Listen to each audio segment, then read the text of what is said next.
Mga ate corn, I am currently on a staycation right now. Kapag nandito ba yung mic, rinig niyo ako?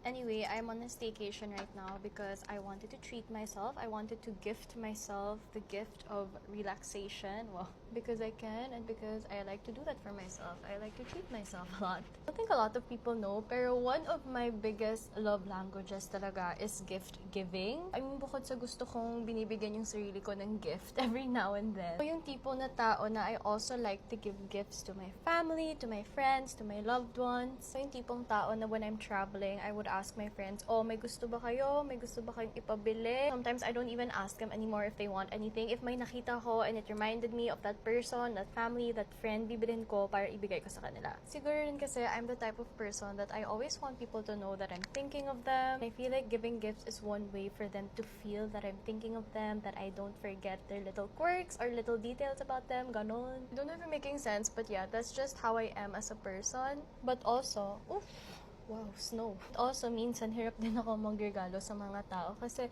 usually I would overthink it as well. I always try to be very intentional kasi with the gifts that I give. For me kasi a gift is more than just an item. It's really the thought behind the gift. You know what I mean? I think one gift-giving tip that really helped me is to not just buy a gift that they actually want. Kasi if you give them something that they've always wanted but they won't get for themselves, mas matutuwa yun when they receive it as a gift kasi sasabihin nila, oh my God, naalala mo na gusto ko to, ganon. And diba, that's how a gift should feel like. It should make the receiver feel happy and also uplifted and feel celebrated.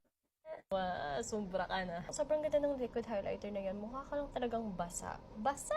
Another gift-giving tip that I learned is effective throughout the years is to buy gift bundles. Aside from gift bundles being very cute, it's also very practical because you usually get it as a set, diba? So mukha talagang pinag-isipan mo yung regalo. For my lip liner pala, in case you guys will ask, this is actually from Lucky Beauty. This is their lip sketcher in the shade Brown Sugar. Actually, it's from their Chocolate Kiss kit. Basically, it's their lip kit. So you get their lip sketcher, their lip liner, and also a gloss or their lip sweetener. Naon ko talaga yun dito because it's really easy to pack since it's already a kit.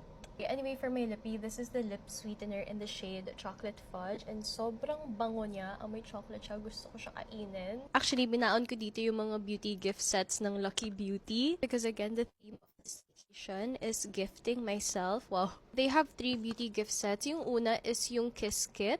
Again, yung meron ako is yung Chocolate Kiss. Pero alam ko, they also have Cherry Kiss and also Strawberry Kiss. Super sulit for me kasi you already get their lip sweetener and their lip sketcher. Lucky Beauty also came out with an Ethereal Duo set. It's basically a liquid blush and liquid highlighter in one set. They came out with 3 sets. Yung meron ako is yung Golden Glow. And for me, ito ata yung pinakasulit. This is their Lucky Charms Starter Kit. For me, ito yung pinakasulat kasi you get a mini dewy lip stain in the shade Chance, yung bestseller nila. You also get a mini blush and lip cream in the shade Tart, and you also get their mini brow grip in clear. Diba? Super slay talaga. Feeling ko isa tong mga to sa mga i-gift ko sa friends ko. For sure matutuwa sila lalo na dito sa Kiss Kit. Anyway, if you guys also want to get the beauty gift sets of Lucky Beauty, it's going to be available on November 6, both online and also in select pop-up stores. Alam ko kasi limited edition lang sila, so might as well do your Christmas shopping early para makabili kayo.